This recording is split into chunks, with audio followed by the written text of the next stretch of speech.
Combat Logistics Battalion 6 has been executing logistics in the Finnish archipelago, shallow littorals characterized by rocky islands in the Baltic Sea over the past year. We just finished participating in our second iteration of Exercise Freezing Winds, Finland's first Finnish-led multinational amphibious exercise since joining NATO. From October to December 2023, we trained, providing littoral tactical logistics and transportation to both our take-on ground combat element, a recon platoon, and in conjunction with the Finnish Navy's amphibious force, the Newland Brigade. The concept of littoral logistics we employ is multimodal and multifunctional, centered on adaptability and interoperability to create a sustainment web that is flexible and integrated with allied partner capabilities, predicated on optionality rather than efficiency. Intent is to generate tempo for the commander in the littorals and extend the force's operational reach. In practical terms, this is how we maneuvered, supported, and distributed sustainment.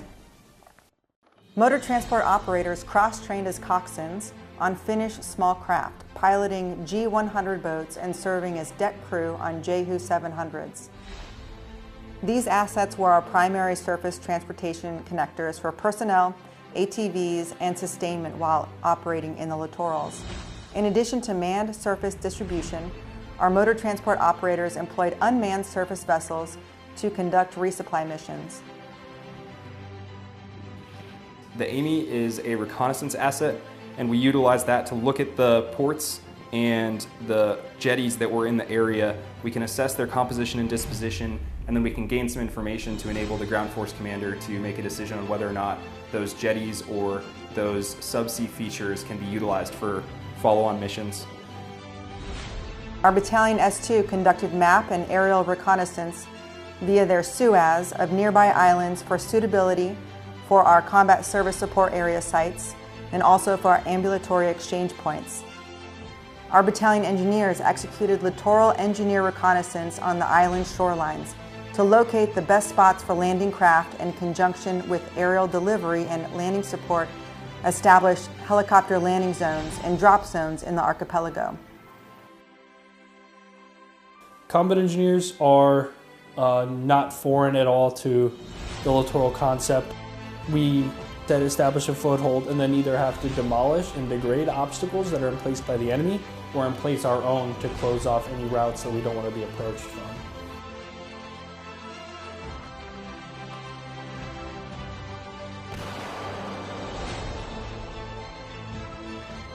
Our EOD cleared UXO from littoral transition points, island-based combat service support area sites, and helicopter landing zones. Landing support executed helicopter sling loads from the mainland to islands throughout the archipelago.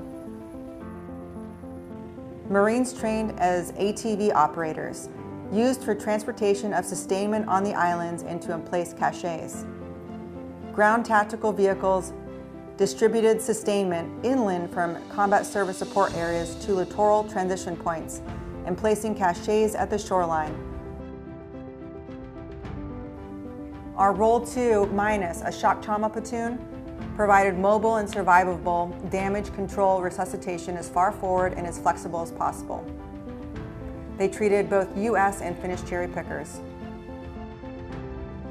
Our small boat teams provided a CASEVAC platform to remove casualties from the simulated X and take them to a higher echelon of care. In this case, the shock trauma platoon was located on the shoreline and was able to stabilize the patient and move them to the next level of care that the patient required. And that was all done through our small boat teams that were trained on employment of the Finnish G-boats by the Finnish instructors.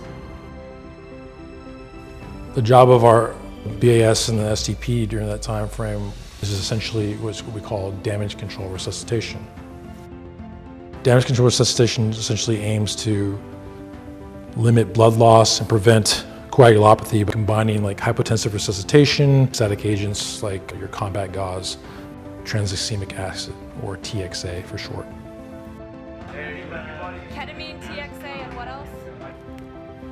We established our battalion main and combat service support area inland in conjunction with host nation support and security structures. Throughout the exercise, we pushed a forward combat service support area and C2 element out onto an island to extend the operational reach. The future fight must include flexible, adaptable logistics on many types of battlefields to many types of tactical units simultaneously while exploiting all available modes of transport in a contested environment.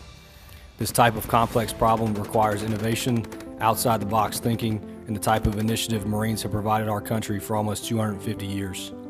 When that time comes, the work the Marines do today will ensure victory regardless of the environment.